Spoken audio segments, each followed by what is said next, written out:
Thank you, Mr. Speaker and body.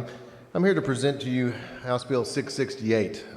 You all may remember that last year we passed a big pension bill, House Bill 8, which put in basically levelized funding for our non-hazardous KERS system.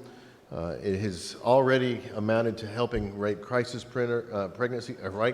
rape crisis centers, spousal abuse centers, and many, many others with their pension obligations. But some issues arose out of the bill as we were assuming that they could. Section 7, which was something that was added to the Senate, required that employers, quasi-employers, bring back a percentage of their employees who they had contracted out.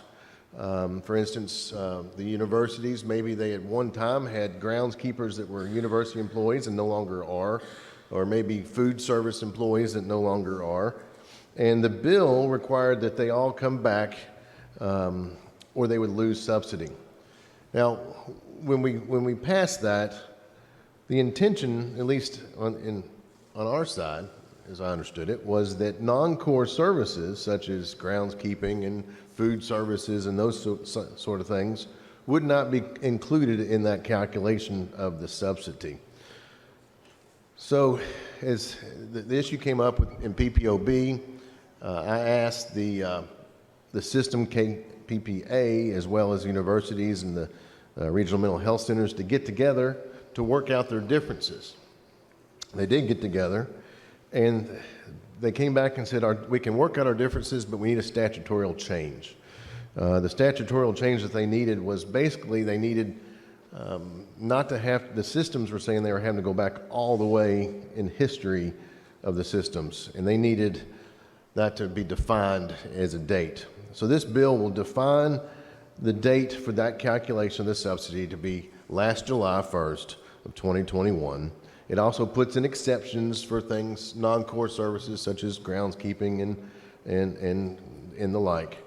It also puts in some language, the employers, which would be the universities, the regional mental health centers, they have not been able to question their data. They're just being told they owe a certain amount of money. And they've asked that they could have the actuarial data that was provided to GRS, the actuary, that data, so that they can make sure that the liability they're being charged is properly applied to them and not to somebody else. So this bill does that. It does not give any data that would be any different than it was shared with an actuary, so there's not going to be personal data outside of information that employer should already have. So with that, Mr. Speaker, make sure there's nothing else I wanted to cover. I need to call House Committee Sub if we could, sir. Mr. Clerk, please report. House Committee Substitute 1 to House Bill 668.